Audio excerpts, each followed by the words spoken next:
Welcome to USMLESarthi. We are committed to empowering IMGs. We're excited to guide you on your match journey.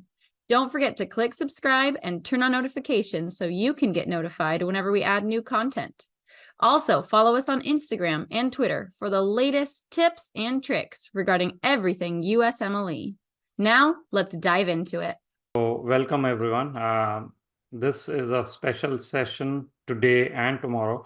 So today we are going to talk about older year of graduation and some of the challenges, what all you can do, some of the myths you may be hearing about older year of graduation. So we do have an extensive panel today. Dr. Chatterjee will kick it off, and then we have other panelists that will join shortly. But primarily, they are all going to talk about how they navigated their journey. If they had gaps, they will talk about how you can overcome gaps, importance of step 3, importance of research, anything else that they leveraged to successfully match. So that's the main idea of today's session. It should take about 1 hour or 1.5 hours, depending on how many questions you have. And from a housekeeping perspective, we'll go panelist by panelist, and then you can ask questions in the chat. Then tomorrow we have Dr. Rua El-Tarifi. She is a program director at William Beaumont, now Corewell Health. She's the IM program director, so same time start. She'll join us at 11 a.m. Eastern, and she'll talk mostly about what changed last season. So it has reduced to 10 experiences. What were her thoughts in terms of what IMGs can do to improve? How can they actually match or improve their profile for the upcoming season? So that's the 2-day agenda, and we'll try to see how many panelists we can get today. But we do have Dr. Somu Chatterjee, and if we cannot get enough panelists today, then we'll all move them to tomorrow. With that, let's start. And just as a housekeeping, this session will be run by Swati and Sheila from our team.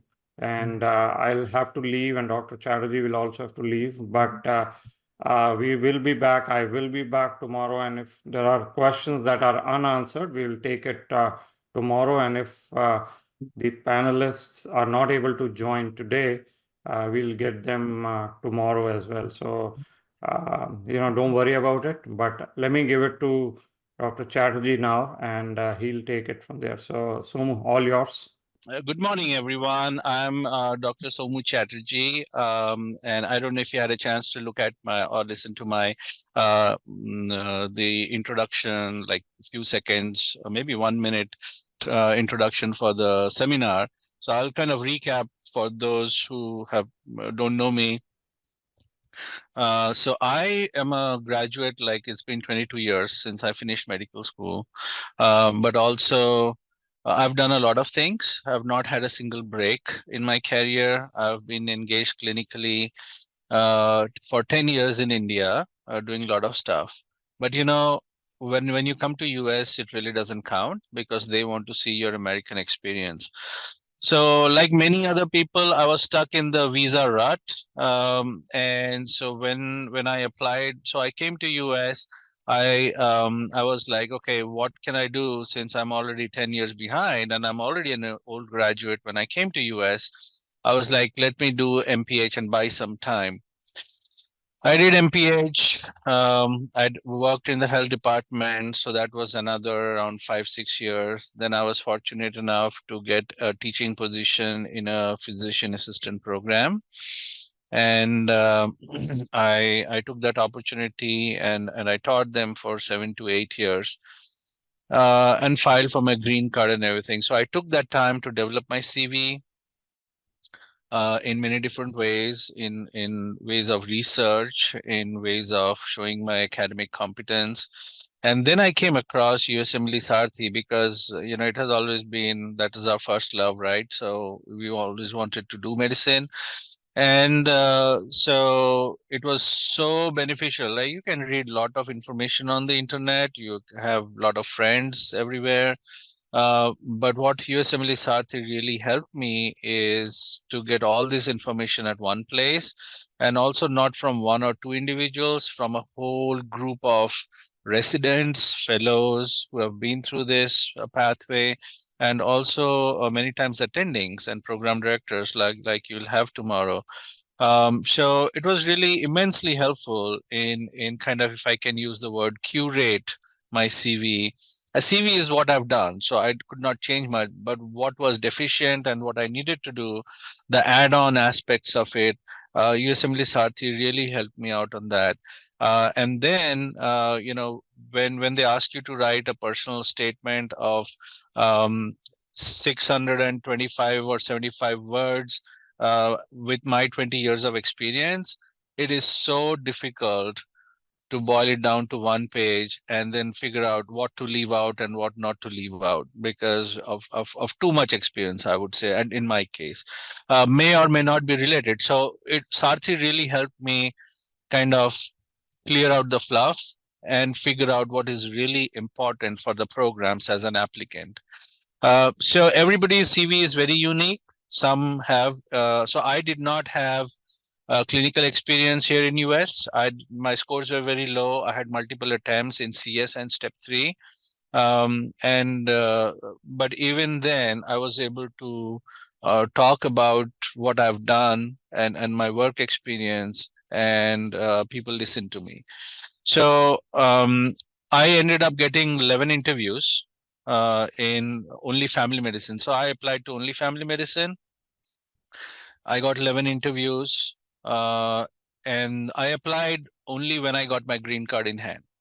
So that was a big thing for me because my family was already here. I didn't want to disturb their life because I go to J1 and then H1, all of those kinds. Where I was working over here, they had already sponsored H1 for me.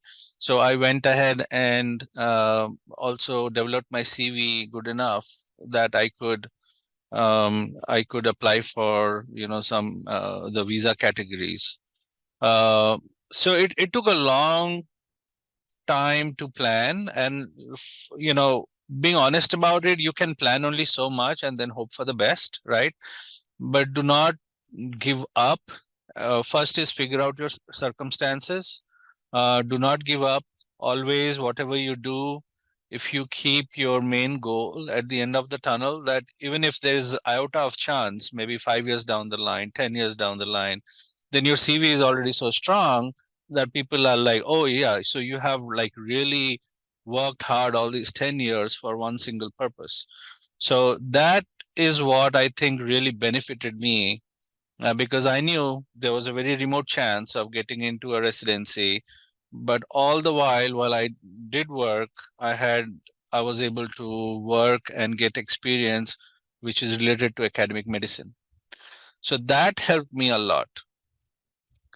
So that is, I meant it to be brief, but it was not brief. I'm sorry. So that is my introduction, and I would love to hear from you all and what questions you have and what goals you have for this session. Anything else you want me So, to yeah, so address? see, so Swati or Shaila, maybe read some of the older YOG questions that are coming in. Uh, so that'll be useful. So, and then of course, uh, the other thing, maybe before you read the questions, uh, Somu, if you can talk about uh, what is the biggest myth that you heard about old YOG when you started? What was the that you cannot match, or what was the biggest thing, I guess, that you kind of overcame, or the myth? That's a good question and a difficult one because there are so many myths floating around, right? The biggest myth is that you cannot match with low scores, right? You can match with low scores, but you have to I would say there's no magic to it, but if you follow what Sarthi mentors tell you, there's a particular pathway that I followed. Emailing, reaching out, there are ways to reach out to people, there are ways to plan. I think everything is possible. So as long as people know you, and the other myth I would really like to touch upon is saying that, oh, I know this person, my nephew, my uncle, my mama, or whoever it is, my I know this, is from my village, they will give me interviews, they said they can give me interviews. It does not really happen like that. You may get an interview as a courtesy, which even then it's very difficult, but then to match because of somebody else is in that program is very difficult. Okay. Because it is usually not a one-person decision to make, unless you're talking about very small programs where there is only one or two faculty. But still, they have to maintain the neutrality. And so the decision is usually made as a group. And so your credentials and your projection of yourself as an individual has to be strong enough to every single individual in that selection panel. Out of the selection panel, people usually don't even know what's going on in that selection panel because it's confidential. So just take it with a grain of salt. What I would say is trust the process. There is a process to it. And once you complete your CV, get feedback from the CV, then the myths really do not matter. Just trust the process. Yeah. I guess a couple of other questions from our list. What is the ideal time to start actually seriously the residency journey if you are an older YOG? Is it 1 year before you plan to match? Is it 2 years? If you are an older YOG, I mean, I know there's no one answer, but Yeah. what would you suggest? So first is you need to get your CV reviewed because every CV is different. Maybe you were at home because of whatever obligations you had, and you've not done much in the last 3, 5, 6 years. Then you'll need more time, right? For me, I knew my CV was okay. My scores were low, so I lacked clinical experience, but still, I actually went ahead and applied in November, a previous cycle, because I just wanted to see, because I was out of this process for almost 10, 15, 20 years. And so I went ahead and applied. I just applied to one program and I got an interview. I was surprised. They did not take me, but that helped me understand the process, how it works, understand. So I kind of made a demo, dummy run uh, for the match and for the soap. And then I signed up with Sarthi meanwhile, and then really started from, I think, March onwards, planning my leave because I was in a full-time job at the same time. So how to take my leave, how to, schedule my rotations. So that is what I did.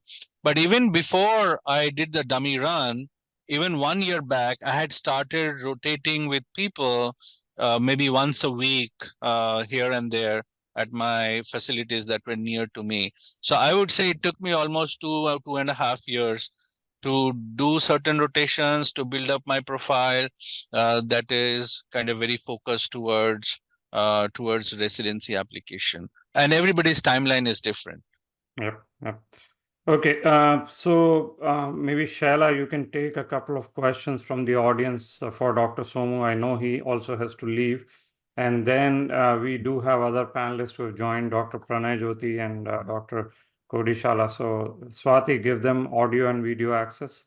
Yes, I've And already done. Thank you. so Shaila, older YOG questions from the chat, if you can, one Yeah, or I two think a lot for of Dr. Somu. I think a lot of students are concerned about the visa process. I was wondering about how long did it take you to get your green card, that whole process? So there are different kinds of green card. If you go through EB1, which I went through, which is it doesn't have to be research oriented. Either you get around multiple publications and citations, which is around 30 citations. It can be 10 papers or whatever. Then you have a very good chance of getting an EB1, which takes around 1.5 to 2 years, green card. EB2, you can still file for green card, and based on that, your H1B will not, hopefully will never expire. They'll renew every 3 years or so. But I cannot put a timeline for EB2 because that is getting pretty difficult for people from India because it's country specific. Yeah. Yeah, I think for visa, we will have a separate session, Shaila, with our legal attorney, Sandra Lee. So Yes. other than visa, let's move on to older YOG questions. One more questions for him, and then maybe you can move on to Dr. Kodishala and then to Dr. Paranjyothi, or the sequence that you have.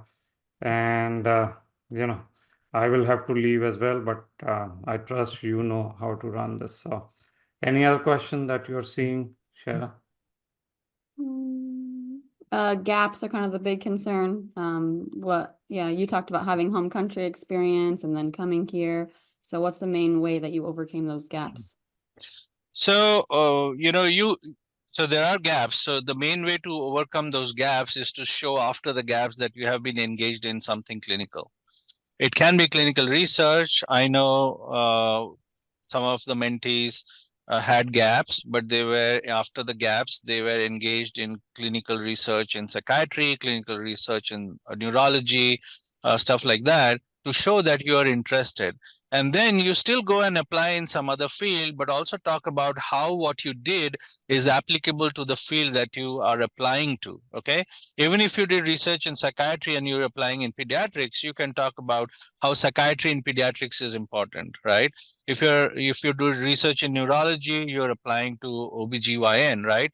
You talk about how neurology and OBGYN is linked, right? So you have to read up on those and try to form connections between your experience and between what you are applying to. Thank you. Thank you very much, Dr. Chatterjee. So we will take more questions tomorrow. So hold on to that. And he also has to leave. I think next up is Dr. Sanjeeva. I have some time, but that's okay. I'll hang on and then I'll leave. Okay. Thank you. And guys, please give a big round of applause for Dr. Chatterjee. It was very good insight. Just say in chat box, thank you for these insights. Thank you so much. Yeah, Shaila, you can go ahead. Thank you. Thank you. So just one last thing. I saw something pop up in the chat box. Yes, I am in residency right now. I'm first year, so I just started in June at the Christ Hospital at University of Cincinnati. Yeah, so maybe, going forward, we should have the panelists introduce themselves, where they are doing residency and all that, and that'll help. Okay, thank you, Somu. I'll also leave, and I think next up is Dr. Paranjyothi, and then Dr. Kodishala. Thank you. Okay, if you want to just give us a brief summary, where are you in your residency?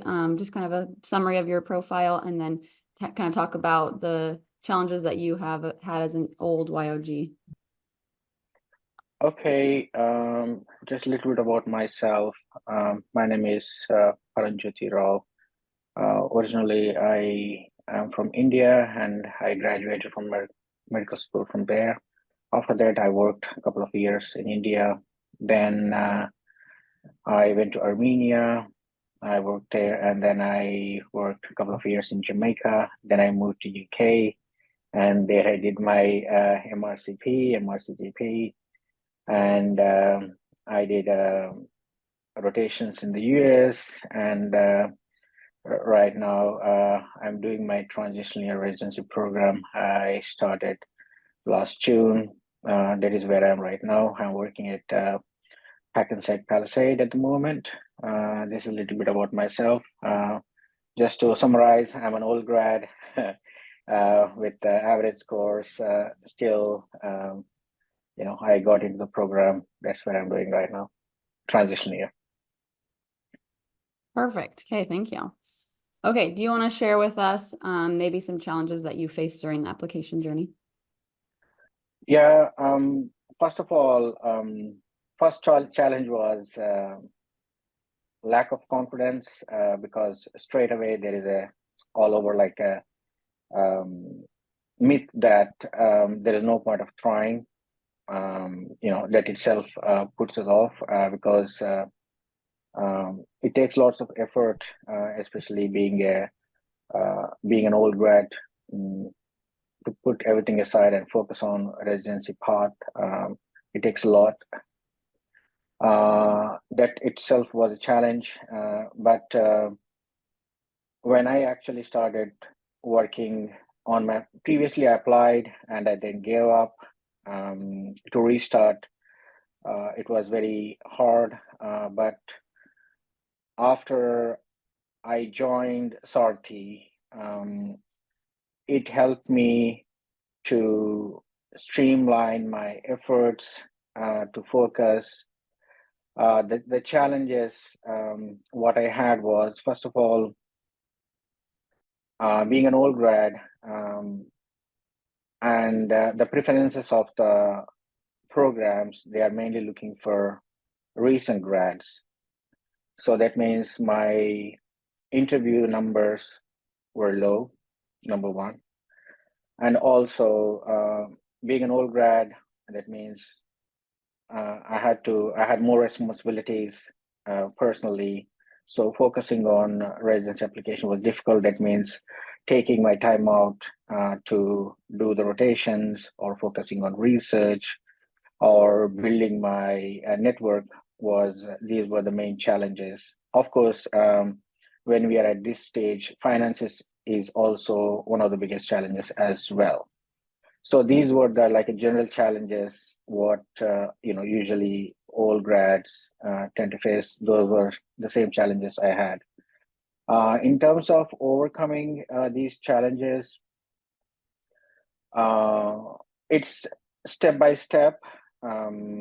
First of all, taking an effort to start the journey towards that. And once I put myself in that situation to move forward, and also encouragement from Sarthi, like finding the right rotations, especially let's say I'm an old grad, what I want, where I want to be. And after I discussed, it became much easier. And in terms of choosing the locations, hospitals, and also where is the best opportunity for me to match, how we can connect better. So that thing opened up wide for me once I joined. Okay. So that one helped me to, first of all, understand as an old grad what I should do in terms of improving my CV and increasing number of interviews. That means I need to build my network, doing rotations at different hospitals.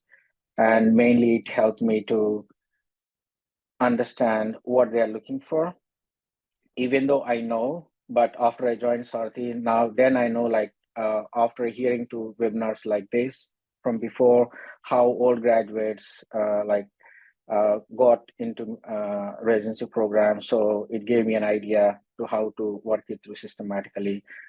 First of all, getting the right rotations early in the journey so that I can have strong recommendation letters, and that helped me to build connections. So that means people, even though first understanding is like, okay, obviously there would be hesitancy from the other side. Like if you're an old grad, they think that, okay, you may be out of touch with the current medical practice. So to overcome that, you can show them that you are, up to date with the medical knowledge, and your knowledge is up to date, so they can see you as well. And in residency program, personality is also important. And when I was doing my rotations, and it gave the programs to see me as a person, and my hard work, my dedication, they can see all those things. So these things automatically fell into place when I started doing my rotations. And there are some irreversible things, like year of graduation, we can't do anything about it, but we can improve our CV by doing so many other things to compensate for that. For example, doing research, involved in research early on, doing some publication that will improve the application, number one, and showing the US clinical experience that also improves, and also improving presenting the CV properly and description as well, where Sarthi helped me a lot to present my CV and statement of purpose, everything. So these are the little things we can change, and these are the only things we can change. Let me put it like this. So this is where Sarthi helped me to like fine tune everything to present myself as best as I could, even though I was an old graduate. So in a nutshell, the things where we can improve, we can start working on right from the beginning, where Sarthi was at every step to help me to move forward. Great. I'm glad we were able to help. And I'm glad you mentioned some of those things. I was wondering about, research and rotations. How do those help? So I think you kind of touched on it. But a big fear that YOGs have is that filter. So should they be worried about that YOG filter? How do you overcome that being filtered out? The fact of filter is true, and it is a worry as well. But I think moving strategically and starting early is a key. That means doing the groundwork, doing the homework is very important. That means finding out where are the best rotations, where we can target our applications, and start communicating with the programs, trying to find out where are the most IMGs, or some programs, they don't mind looking beyond, like, okay, some people, they restrict themselves, okay, if year of graduation is more than 5 years, we are not going to take the candidates. So that means our chances may be low, but that should not stop us from trying, because there are so many programs. Sometimes actually they are looking for experienced candidate as well. So when we do our homework, trying to find out where are those programs, program directors who don't mind looking at our applications, and if we target our rotations in those hospitals, or targeting our applications at those hospitals would be helpful. That means we are increasing our chances. And especially the new programs, they are actually looking for, some of the programs, they're actually looking for an experienced candidate, because as a first batch, they want someone with experience, and they're actually open to give interviews very easily. So these are a few things we can do, and definitely it needs homework we need to do, like doing research, which are the programs, they don't mind like giving these interviews. So I think this is the main thing what we need to do. That means at the end of the day, it's basically a good networking, where Sarthi is very good at, and helping us to find out these programs and applications. And also like webinars like this, I learned a lot in the past, how to do those kind of research on these programs, going through early on in our preparation. Great. Okay. I think there's one more good question for you. Since your transitional year, someone asked, do you need to take all 3 step scores and still get USCE in order to apply to transitional year? To get into transitional year, generally, you don't need step 3, but they would prefer if you have step 3. And since we are talking about like an old graduates getting into program, I think taking step 3 is very, very important. If someone has not taken step 3 yet, I would highly recommend to prepare very well, because this is a very important factor. As a program directors, or as a program, their biggest worry is whether the candidate, okay, let's say they like the candidate, but they are not comfortable because they are not sure whether the candidate is up to date with medical knowledge and practice, current practices. And step 3 is the best way to show them that you are up to date with medical knowledge, the current medical knowledge, by getting a very good grade with recent step 3. And I would highly recommend, and it definitely gives the program confidence to rank you high when you have step 3. Yes, I would highly recommend people to take step 3 before applying to these programs. Perfect. Okay, thank you. Did you have any other last minute tips you wanted to add?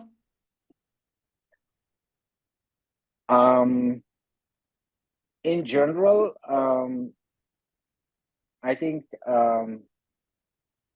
for all grads, it definitely the window of improvement is limited in terms of improving our CV.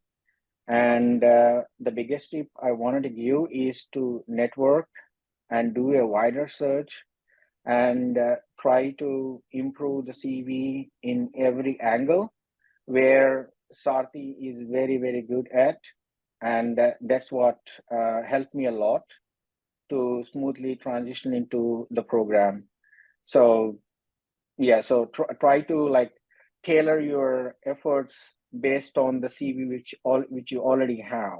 So that's what I would say. So that means try to discuss with Sarthi what are going through the CV, what are the areas you can actually improve and better your CV. That's what I would advise. Okay, perfect. Thank you so much. We appreciate your You're time welcome. and your insights. So you're welcome to stick around if you wanted to address any more questions, or you can go, whatever works for you. So All thank right. you. Thank you so much. Yep. Okay, let's see. I had Dr. Mekhail. I saw him, but I don't think he's there anymore. So we'll go ahead to Dr. Kodishala. So will you just give us a brief summary of where you're at in your journey? What residency are you at? And then kind of just a summary of your profile. And Sure. also, sorry, sorry, I'm interrupting. So No problem. we want to know, like, most of the audience want to know about your year of graduation. How old is your YOG, and what is counted as a old YOG? Because everyone is like they are in suspense, like 5 year old is a older YOG, or 3 years older is an old YOG. So just explain that also. Thank you and welcome. Yeah, sure. Thanks. First of all, I mean, thanks for the opportunity. I'm glad to be here. Any help towards the aspiring candidates will make me happy. So, first of all, about me, my name is Chanakya. I'm currently doing my first year residency at Canton Medical Education Foundation in um, Canton, Ohio. So I graduated from my med school in 2010. So here I am in 2023. That's when I matched. So 13 years. Uh, I'm originally from India. I did my med school there. I actually had home country training. I trained in internal medicine and I trained in rheumatology back home. I was very active in research while I was training in my home country, and I went to UK for a small duration of time for some research. After COVID, somewhere around during the COVID pandemics, I decided to explore my research career in the United States, and that's how I moved to the US. While I was doing research, I wanted to continue my clinical career as well. So I made a decision to do the USMLE very late. In 2021 is when I decided that I will start my journey into USMLE. And it's been a pretty packed and busy next couple of years doing so. That's a little bit background about me. Okay, perfect. Thank you. And you're doing internal medicine now, you said? Yes, that's correct. Okay, great. Okay, so what would be one of maybe the myths that you heard for YOGs? Okay, so YOG being a red flag is something, but I honestly did not consider it as a red flag. I consider it as an opportunity. No work is useless. after your, in the past. So everything counts towards, as long as you can explain it and you can account for it. Be your idol, you're taking care of somebody. So I took old YOG as an opportunity for my application. So that's one myth that I want everyone to uh, understand, that it's not really a red flag. You can always stand by it, and why you have this older year of graduation. Okay. Great. You said you have internal medicine training. You did a home country residency, or it was Yes, that's just correct. okay. No, I did a Okay. country residency, home country residency. Okay, perfect. So how do you think that kind of helped you, having the home country residency, or didn't help you? I would say it definitely helped after I got an interview, or until my application was considered. Until then, you are in the pool of all the residents, all the aspirants applying. Because unless they review your CV, nobody would learn about your experience. So until then, it didn't help me. But once my application was reviewed and I got an interview, it definitely helped me. You're able to talk about that experience. Yeah, absolutely. And it Okay. shows up when they speak to you, okay, your experience and everything. Okay, great. Can you talk to us about research? Did you do research? What kind of research is helpful? Yeah, sure. So that's one of the important thing I wanted to talk per se during this time. So like talking about the red flag of YOG, so it's very, very good to add research to your profile, because that gives the programs or interviewers how committed you are to this profession, because everyone values research. And not just doing research for a couple of months or 6 months, because when you apply for research positions, the the principal investigators or the teams are looking for somebody who can contribute to their ongoing projects. 6 months is not going to be sufficient for any type of meaningful contributions. So they want you to actually get into their project, understand it well, and then contribute. You may have publications, you may not have publications, but that you will have something to write in your CV. So I did research for 2 years. I initially committed for an year, but once I decided that I want to go into the USMLE path, I requested my principal investigator that I would like to continue working. So it was a full-time job. I was working from 8 a.m. to 5 p.m. Every day, and from 5 p.m. I was preparing for my USMLE, and the weekends were mine to prepare for the exams. I had a couple of good impact publications during my research 2 years, and then I continue to work with them as well while I'm here now. So I would say research is pretty important. Commit your time to that. Like they want at least 1 year to 2 years as so that you can contribute and progress there. Okay, so to go along with that, there's a good question. Is it essential to actually have publications? If they just have research experience with no publications, is that still helpful? Yeah, I mean, all types of experience is helpful. Publications are not easy. Okay, so you need to have a whole, it's not a single person work, it's a whole team effort, and you may not always have that whole team to support you to get publications. As long as you have participated in the projects meaningfully and have made some meaningful progress, even an abstract presentation by some of your teammates, even a local presentation in one of your institutes, everything helps and counts. I would not strongly say that publications will make are the game changer, but as long as you have worked and you have things to put in your CV, it should help you. Perfect. Okay, let's see if we have any more questions. Yeah, so I have one question for Okay, go you, ahead. Dr. Chanakya. Yeah, so you were a visa seeking applicant, right? So how you did Yes, what that's you correct. did for that, and how it went from your end? Like we will be having more applicants who are seeking for the visa as well. So what tips you want to give them, how they should go about it? Yeah, sure. So when you apply for a research position from your home country, not having any visa, the only visa that offered for a research position is a J1 visa. So it can be either a J1 trainee position or a J1 researcher position, depends on the availability of the funding and the project that's going on. So it's fairly simple. They give you a visa for like a duration, usually an year or 2 years. In my case, it was for 5 years. The so it's a J1 research visa. So you are not allowed to do officially any clinical attachments with that, anything that is out of your employer.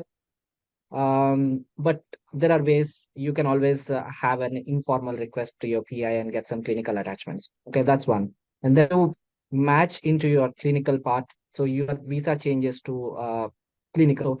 At least I do not know about all the countries, but for India and some of the other countries, J1 visa, you always have to stick with J1 until you do the waiver, 3-year waiver. So I transitioned from a J1 research visa to a J1 clinical visa. It was pretty seamless. I didn't have to go to the home country. We did all the paperwork from here. So it was pretty simple, I felt. Okay, so next question is, what advice you want to give for medical students and graduates who has the gaps, they are the older YOGs, and how you have explained that those gaps into your application, what they should do, how they can go about it. Yeah, well, that's a nice question. So it's pretty common that many of us will have gaps. Depends on how long are the gaps and what were you doing at that time. My approach would be like every the time that you spent is all meaningful for whatever purpose you have been doing. So you were taking care of your family, you are working in some completely non-related stuff, working or preparing for exams, say. So, sorry.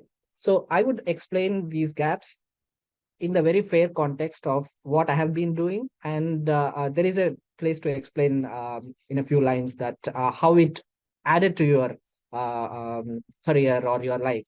So say I was working in some non-medical profession. So how it actually added value to your life, like it helped me manage my time, manage my family, take care of so many my financial things and all. So I would repeat again saying, don't think it as a red flag. Explain it and then move forward. Build on your application and then yeah, look forward. Yeah, so the last question from my side, like which plan you were enrolled and how it helped you to get matched? Yeah, absolutely. I think I was enrolled in the gold plan. So I wanted to talk about this. Thanks that you asked this question.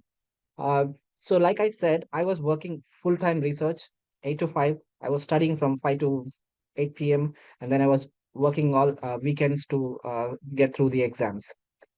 I literally did not have any time to focus on doing the networking process, researching about the programs, look how to, work on my CV or my personal statement. So once I was into Sarthi, so I was following the Telegram group very closely, and honestly, on the weekends was the time when I used to actually review all the messages, and then it kind of everything fell in place when it was time to do the CV. I was doing my preparation and I used to work a little bit time on my CV, and then Sarthi would put in their inputs, which was a great help. Mind you, it takes a lot of time to build your CV effectively. And someone who does not know you, when they review your CV, you get an honest input on what's looking good, what's not looking good, how does it sound polite, and everything else. So that helped me a lot with my CV and my personal statement, and a lot of program research also. So when I was ready to apply, so there were so many inputs about different programs and what they are looking for. So I could make a comprehensive list from all the inputs. So this was all invaluable for me. The help with my CV, with my personal statement and the program search, all of that helped. Thank you so much. So we are getting one more question on research. So everyone is asking about the research, how research helped. If you have the research, you have done the research, but you don't have any publication or something, what we have to do if we want to do the research, how to go about that, like how it's helpful in your application as an old YOG. Yeah, sure. So I'll start with, if you have to do research, how you should go about it. What I did was, I started emailing several people in the US while I was back home in India. um, I was picking up one particular institute. Say, I was at Mayo Clinic last 2 years. So I was focusing on one particular department and looking at who was very active in research. I used to email them, telling them about my interest in research, giving some a bit of my past experience, and asking if there was a research position that was available. I got several responses from the US and several no responses, a lot of no responses, and a few of them offered non-paid positions, a few offered a paid positions. So the best way to reach out is emailing people, and if you know someone, putting in a word for you. That's one thing. And next, like I said, publications are not mandatory. They are very difficult to get. So as long as you are making meaningful progress. So everyone asks in your interview that, okay, talk about your research. So, okay, if you have publications, they speak for yourself, but they want you to tell what you did in the research. So I worked on this project trying to find effect of this in this particular condition, and we found this. And what was your role in this? And I learned so much through this. So when you're able to talk about that in your CV as well as your interview, all that helps. Thank you, Shara. If you have any question, please go ahead. Yeah, I think that's everything That's from me. all. Thank you so much, Dr. Kodishala. I appreciate your insights. I think they'll be really valuable. And You're welcome. guys, please give a big round of applause for him because and congratulations on your match. Thank you, Dr. Chanakya. Thank you. Wish everyone all the best. Thank you. Yep. And again, you're welcome to stay or go, whatever works for you. So thank you. Okay, Dr. Abaid, can you hear me?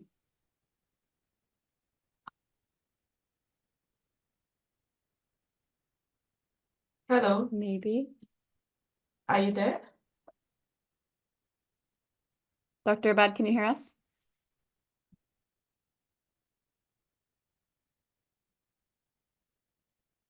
Maybe. Hear me? Oh, there we go. Yes. There you are. We can't see your video. It says it has Okay, now it's done. Yeah, please.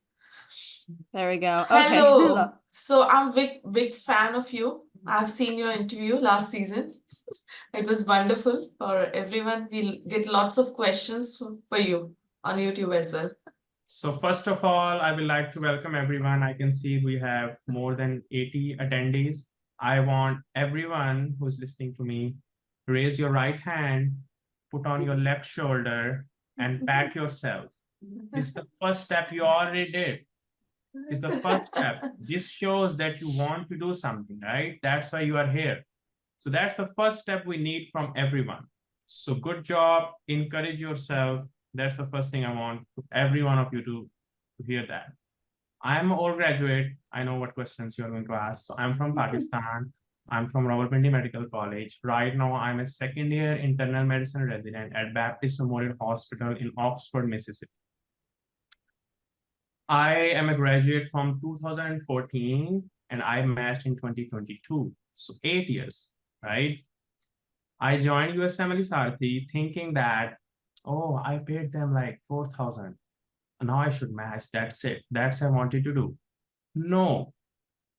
You pay 10,000 or 15,000 or you get whatever mentor you want. It does not guarantee the match. This is a wrong concept we all have, that having a shortcut will make life easy, or I will know someone and someone will help me, or this and that. No, it's gonna be your hard work.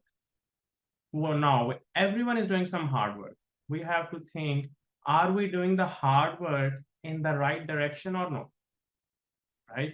Dr. Kodishala just said, no work is useless. And I will add to that, every work is useful, but you have to see which one is more useful, right? I cannot spend 3 years doing step 1 and it's just pass and fail, right? And then in step 2, I don't have any time and I'm like sitting down. I cannot spend 5 years in research as I did. and don't do observerships. I cannot waste a lot of time in observerships, which are not going to help me. I need to figure out which thing is going to help me. Every case is different. You can get experiences from our stories, but don't just apply to yourself everything. You have to see where you stand and what you need more. Maybe you need more some observerships. Maybe you need more some research. Maybe you need more some contacts.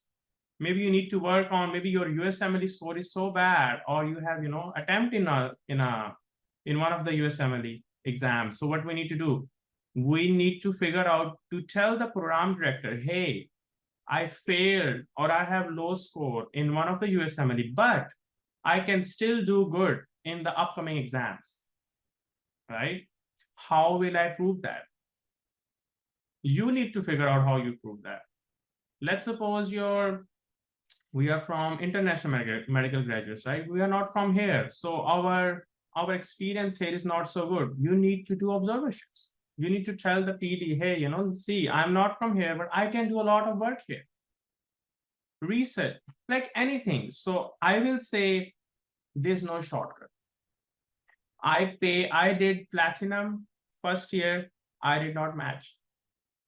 When I paid the money and when I got all the mentors, I thought, you know what, that's what I needed to do. That's it, I'm gonna match. I did not match.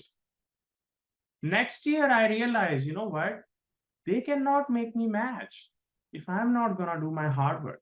It's anyone can only coach you.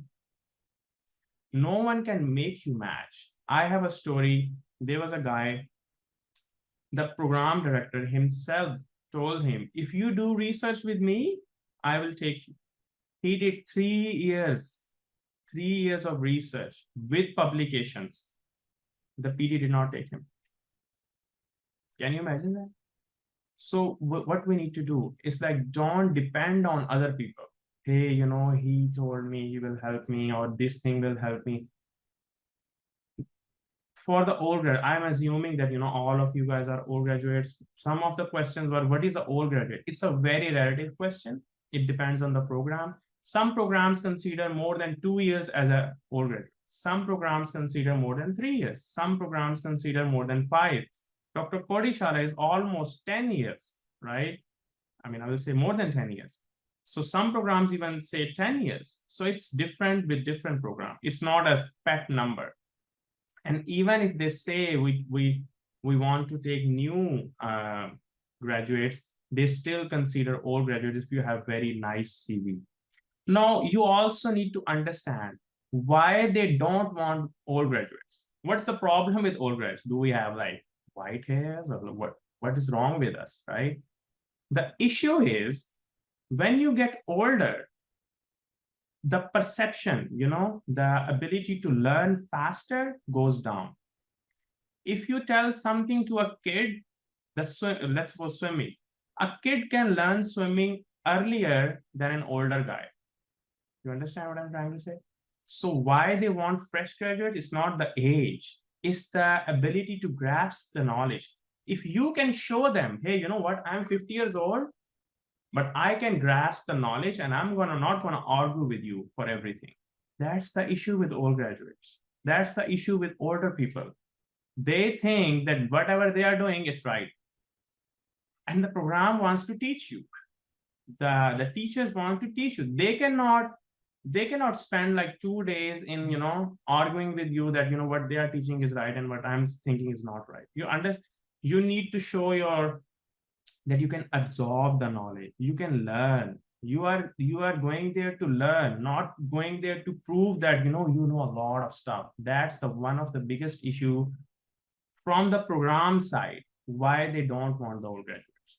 Another thing, our knowledge gets, faded off. Like if I did my USMLE 5 years ago, then my knowledge is not that fresh. If you can show your program that you are actively involved in something that keeps your knowledge fresh, they don't care when you did your medical school. You understand? You should always put your mind in the program director's place, okay? And see that you have 200 applications and you have fresh graduates. You have graduates from US here. Why should we reject these graduates and take you? And be just, do justice when you are thinking, why should a program director take me and not him? What I have more than him? What I need to offer more than him? When you think like that, then you, and trust me guys, you are like 80, around 80 people there. There is nothing we are gonna tell you which you don't know. You know everything. There is no magic here. There is no magic in USMLESarthi. Why should I get USMLESarthi? Because we'll guide you with our experiences. It's like a coach, right? The coach never goes to the ground and play. It's the player who plays. Coach will only tell you what to do. Okay, I have a lot of misconceptions from a lot of people. Oh, we paid USMLESarthi. They did not tell me anything new. We did not match. Well, you know what? No one is going to tell you anything new. There's nothing new. There is no shortcut out there.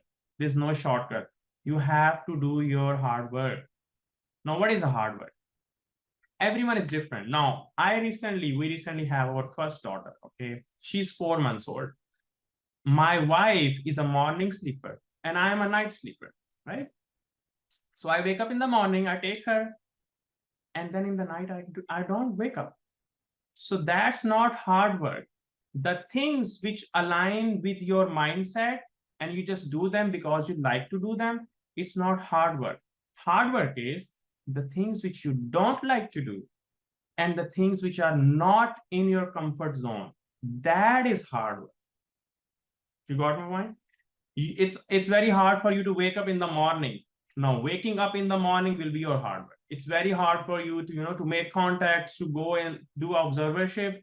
And, to some people, a lot of people say, I did observership, but I don't know anyone. How come you don't know anyone? You need to learn. That's the art. You need to know how to talk to people. You need to make that contact. Oh, you know what? I did a lot of emails. No one replied. Then there's an issue with your email. You are not selling yourself. Have you seen an advertisement, like how people make advertisement? So look at that. They will tell you only the positives. Do you think the advertisement we see, they don't have any negatives?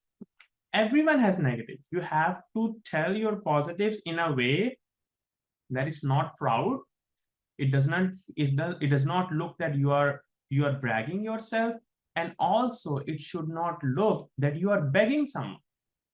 Hey, please, that concept of please take me, somehow take me. No. And also you should not say, hey, I'm the best in my medical school. I'm the best. No. If you're a human being, you cannot be perfect. So it's just 10 minutes. I like to talk. So I want to tell you guys, no shortcuts. There's no shortcut. Hard work. Now people will say, well, I have been doing hard work. Let me give you my example. I was doing research. I did research for 5 years. And what I was thinking, well, I'm doing research, nothing is happening. Then change it, right? If you're doing something, it's not working out, then change it because I'm doing something wrong. Maybe you do 1 year, 2 years, enough. You did not match for 2 years, enough. You need to revise everything because you're not doing something good. Don't keep on doing something which is not working for you. Okay. And I think this season is over, right? So we cannot apply now. We can apply in SOAP if someone does not match. But for the next season, write your weaknesses, personal and professional. Personal weaknesses like, procrastinating, delaying everything, waking up late, all those personal issues. And professional, like, okay, I have USMLE score less, I don't have observership, I don't have research. Write down, work on them. No one can tell your weaknesses better than you can tell yourself. No one knows your weaknesses more than you know. You need to talk to yourself. You need to sit down and you need to see. Maybe someone like, oh, I don't know, it's a message from like I have 240 and I have research and I have this and I have that. There should be something that is lacking. And if it is not lacking, then there your mentor comes. If you are unable to find your weakness yourself, that should not be the case. By the way, we are all adults. We should be able to find our weaknesses. If we are not able to do it by now, that's an issue, by the way. If you are unable to find your weakness, then we are able to help you. Then you discuss everything to us and we will tell you, but you need to work on that. Trust me, I wasted 5 to 6 years just thinking that, doing average stuff will lead me somewhere. No. Because you are competing with US graduates. You are competing with Caribbean graduates, Canadian graduates, Chinese, Indian, Pakistani. Come on. You are competing with the best of the best in the world. And you think that you can just do average and you go over that, you pass the line. Our program received 6,000 applications. They screened out 500. Filter out 5. They were left with 500. From that 500, they interviewed around 150. From 150 interviewees, they selected 12. Can you see how much screening they have to do? And now you are saying, you know what? Just take me. Come on. Come on. You sit on a program director's place and you are receiving 6,000 applications, and will you take anyone with a little bit less? You will select the best of the best for your program, right? No, you can be the best. If you don't have to be you don't have to top USMLE, you don't have to have 5 years of observerships. Whatever you do, you have to show that you are still passionate about it. You are ready to learn. You can absorb the knowledge, and you want to learn and you want to grow with the program. Okay, it's going to be long talk, but the thing is, you join this USMLESarthi. I know it's expensive. It's going to be financial hard work. It's going to be a lot of hard work. So you manage to do that. There is no magic here. There is no magic. It's all your hard work. Okay. You join whatever group you can join. We will try to help our best, but it's going to come from you. If you have any questions, please. That was great. Thank you. Yeah, it was a Uh. wonderful session. Thank you, and we want you to just stay here. We'll take the questions. Dr. Mario is here. He has to leave. So welcome, Dr. Mario. You can just introduce yourself. Well, Shut up. guys, sorry, I'm talking from work, so I will just be brief and short. If you guys have any question, if there's anything I can answer for you. Let me introduce myself. Can you guys hear me or no? Okay. Yeah. My Please, name Yeah, we please can hear you. introduce. Yeah, go ahead. What's your quick summary? Okay, Mario Mekhail. I'm a resident second year now. I joined SARTI during preparation for my ERS application, and I'm an old graduate too, with more than 10 years of graduation. I'm originally from Egypt, and I am here to speak about my experience with SARTI and also answer the questions that you guys have and give you some insights about my journey. Perfect. Thanks for joining us on your busy shift. Thank you. So I'll just Yeah. ask you what's one myth that you heard for old YOGs, and how'd you overcome that?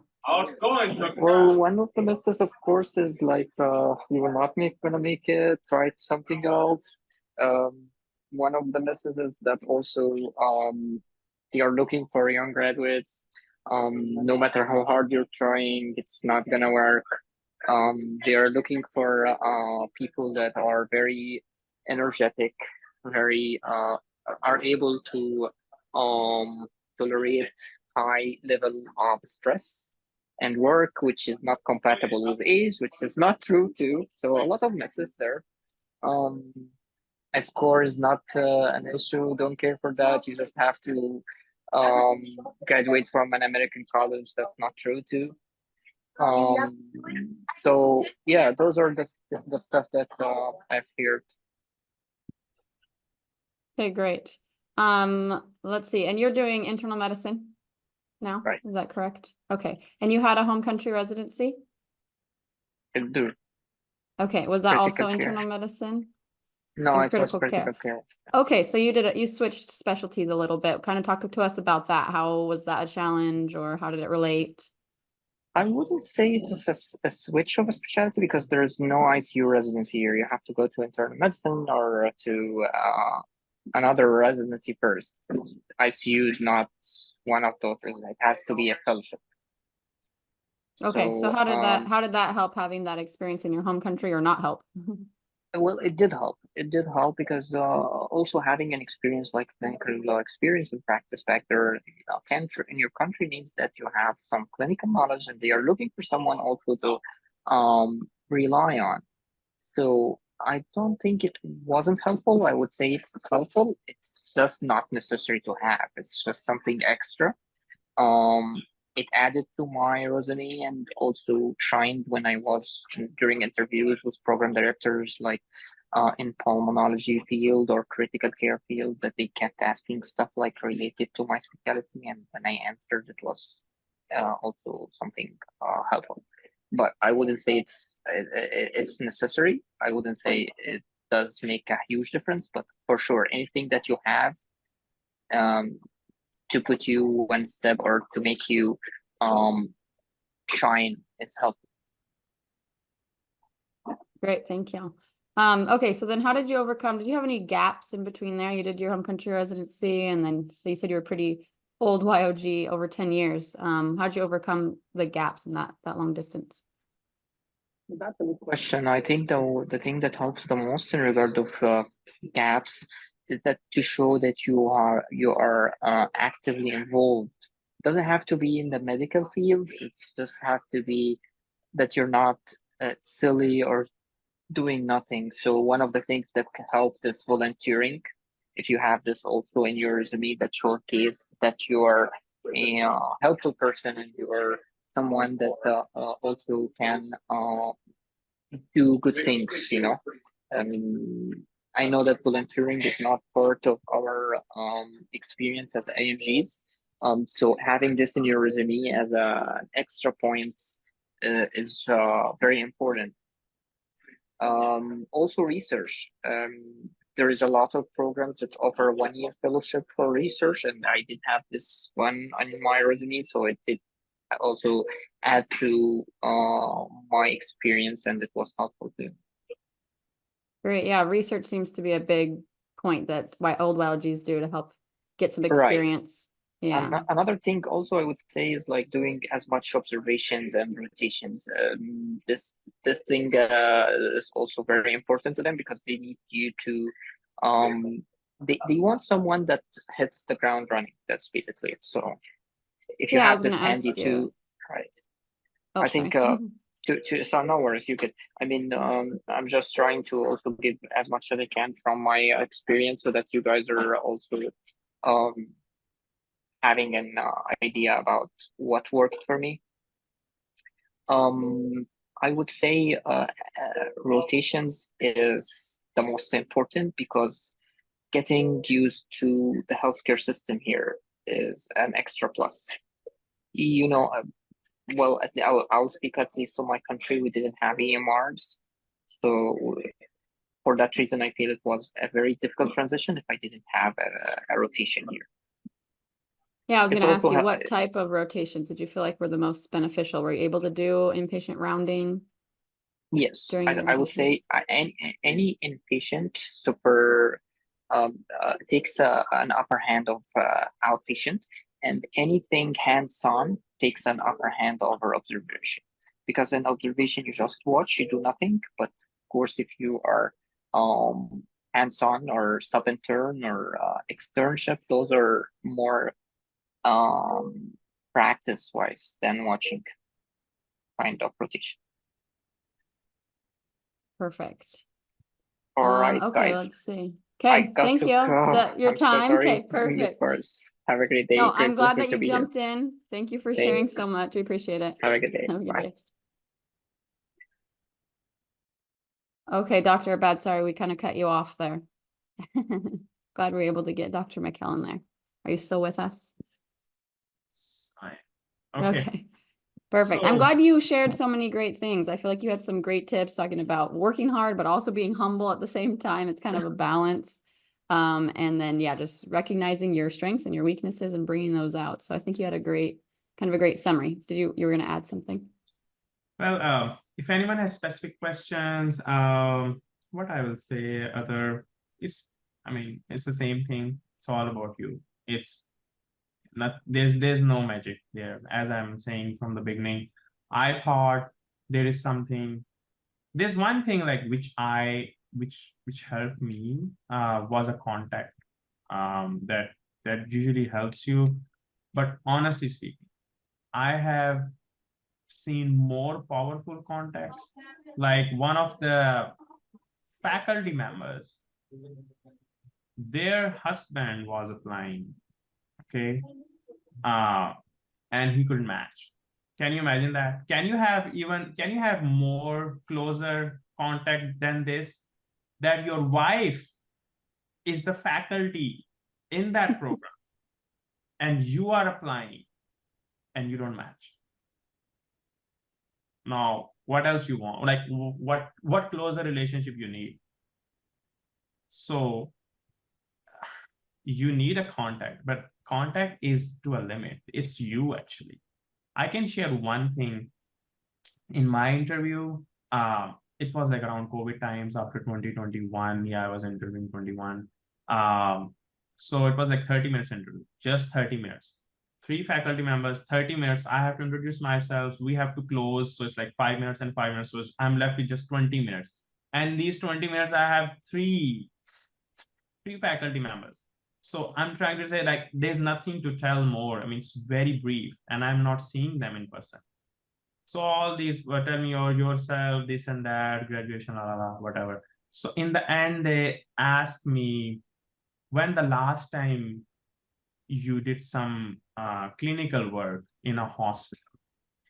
And it was pure COVID time, like everything was shut off. Even like the regular doctors, they were told to stay home as much as they can.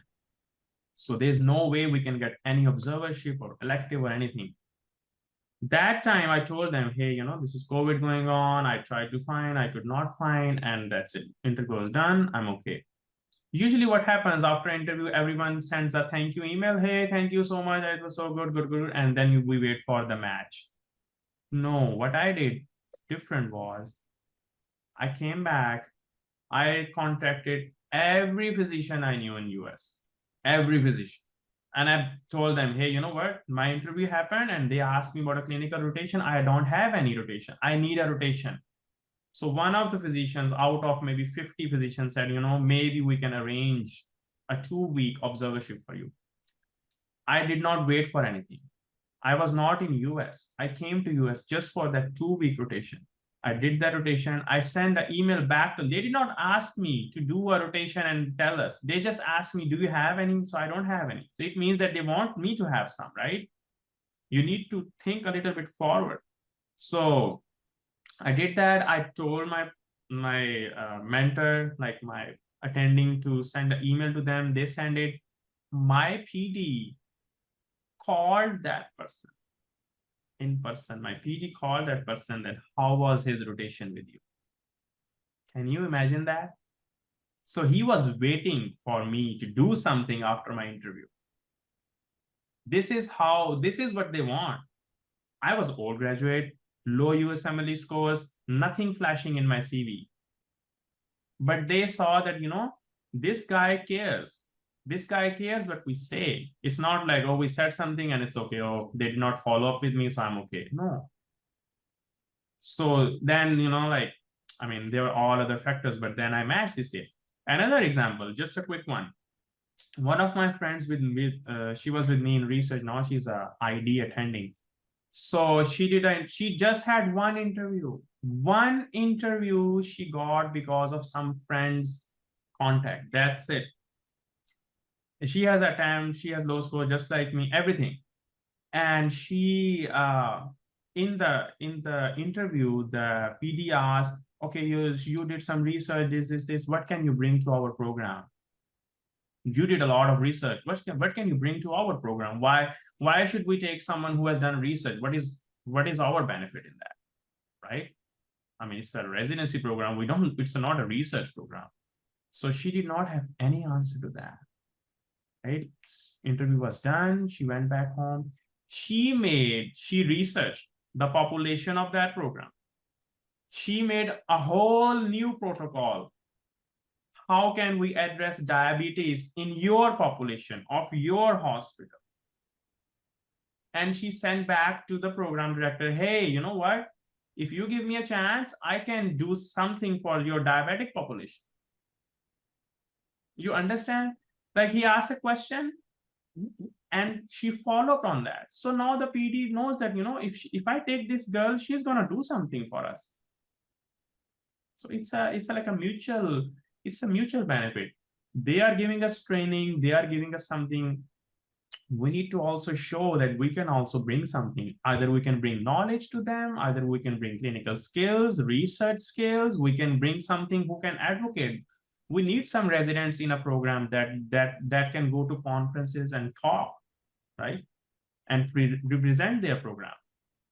So you need to bring up your positive, but in a very nice and humble way. So, I mean, So yeah, to go along with that, that's great that you pointed out that even after the interview, there's things you can do. A lot of students will interview and say, oh, it's overall match or not. yeah. So yeah, one student asked, yeah, things can change after the interview, and how do you contact them after? And one of the things, my program coordinator, she told me recently, oh, I'm getting thousands of thank you email. Come on, guys. You write a thank you email and you are sending it to everyone, or you write like a interest email and you are sending it to just, no, they know it. They know it when it's a generic email or when it's like a specialized, customized email. You talk about the program, you talk about the people who you talk to. Hey, by the way, the talk about that football game, or, you know, there will be a lot of talk in your interview that is just with you. You need to relate that. Or the joke you made, or, you know, the book you told about. Sometimes they talk about some book, and you can go back and read that book and come back with the thing. Hey, you know, by the way, the book you were telling, I read it on this thing was like something specific. Don't write generic emails. I used to do that. I used to send 100 emails in one go. Thank you, thank you, thank you, thank you, thank you. Oh my God, wrong. Customize your email, personalize them. So they know that, you know, this guy is really, you know, it's showing some interest. So yeah, after the interview, if you have something specific talk in the interview, go about it, follow up that, and don't do just generic emails. Be very personalized, specific to the points, and don't just shoot irrelevant emails just to make a tick mark that I sent an email. You don't have to send an email if you don't have any content. If you don't have anything to say, don't send it. Great, thank you. Can you touch a little bit on like home country experience? Students are asking like a home country residency, how much does it help? Or maybe a degree in your home country. How much does that have effect on your Well, US guys, application? I graduated 2014 June, and I was here 2014 December. Nothing in home, just my med school. Okay, so if you have something, it's great, because our countries, I mean, I'm from Pakistan, India, Pakistan, Bangladesh, we see a lot more patients. We have a little less technology there, so we rely more on our clinical skills.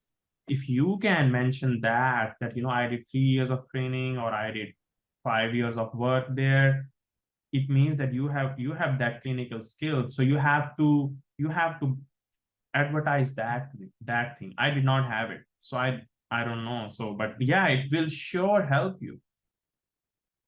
If you have something at your home country, and you should say it. I work in my country at a rural area. I used to see like 50 patients, and please don't lie and don't make up things. If you have not done something, don't say you have done it. No one knows you have done something, you have not done it. Don't say it, okay?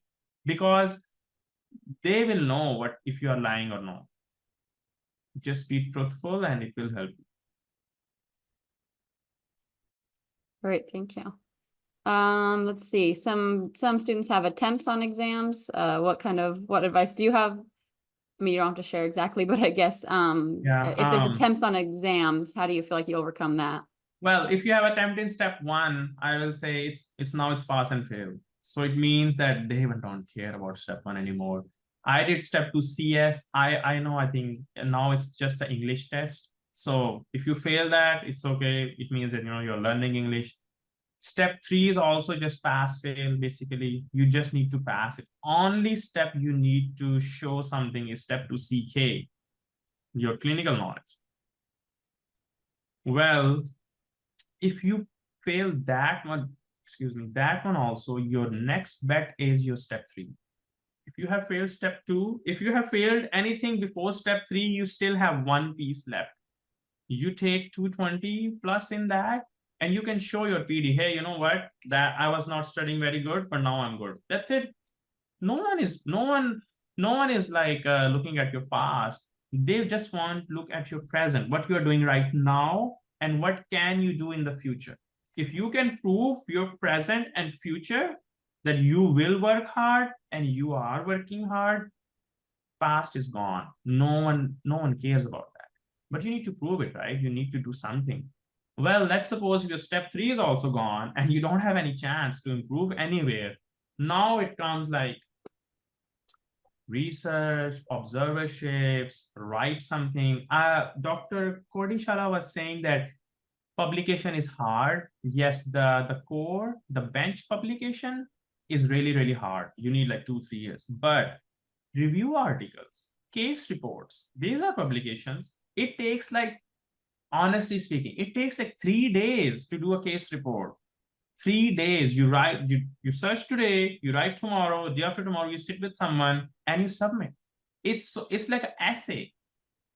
It's literally like 1,000-word essay. You don't have to be like, you just search what you have and you tell what you did and you publish it. And then they will send you back that, hey, you know what, you need to fix this. Don't have this in your mind. Oh, it's not hard. It's just you need to do it. Nothing is hard. It's just you are not doing it. That's why it looks hard. Right. Oh, that's great. Okay, any last minute tips or advice that you would give to all the participants? First of all, don't put yourself down, and also know your weaknesses. You should not keep saying, oh, nothing will happen, nothing. If you are keep saying nothing will happen, then go out of it. Then, just finish it, do something else. Like, don't linger around. You're just like somewhere in between. You're not leaving it and you're not doing it, right? You do it with your full effort, and you judge yourself. When you do it for full effort for 1 year, you will know that what's that meaning. I will add one thing in the lab. I used to wake up 4 o'clock in the morning because my bus that takes me to the hospital goes at 4:30 and the next one is 8:30. So I miss the day. Every day in snow, I don't have any vehicle with me when I was doing these electives and all this research. I'm just trying to tell it's very hard for me to wake up early in the winters. So I'm telling you, if there's gonna be time when you have to suppress your inner issues, then you will excel. You cannot keep on saying, oh, I cannot do that. I cannot, then just go out of it. So hard work, don't put yourself down, encourage yourself, but don't be overconfident. Don't think that you are best of the best. You are not down, you're not best, right in the middle. It's very fine balance, okay? Be consistent. Today you are pumped up, right? You listen to a lot of mentors, everyone say you can do it. Today you are up high, I'm gonna do everything. But no, it's not today, it's every day. Consistent, keep doing it. Change yourself. You need to be flexible. You need to be able to change yourself. If you're doing something wrong, write it. Don't tell anyone. You don't have to tell anyone. Write it in your phone somewhere in a note and work on that issue. You need to work on your personal issues and your professional and bring that change. When you can feel the change in yourself, then people will see it also. Yep, that's all. I love it. I love it. I see why Swati said she was a big fan. You're inspiring. I love all the tips that you shared. Cool. Okay, great. I think this has been a great conference. We've heard from a lot of great residents and your experiences. I'm glad you talked about how Sarthi can help and how we want to bring out your strengths, fix the weaknesses, and help you to match. So thank you so much again for your time. And I think we're going to wrap it up. Yeah, and thank you, and stay tuned. Tomorrow at the same time, we are coming again with Dr. Rua. She is the PD, and she will throw some insights how this season went for the IMGs and how it's going to be different for next season. So please join that, join the PD, and you can ask the questions. Whatever is left, we can cover tomorrow. Whatever questions you have, just join tomorrow's conference, then we will answer all the questions there. And if you want to grab some links, Sejal from our team is posting all the links. If you have any questions, just post it here. Shella and me are here to answer your queries for next 5 minutes. So please, thank you so much.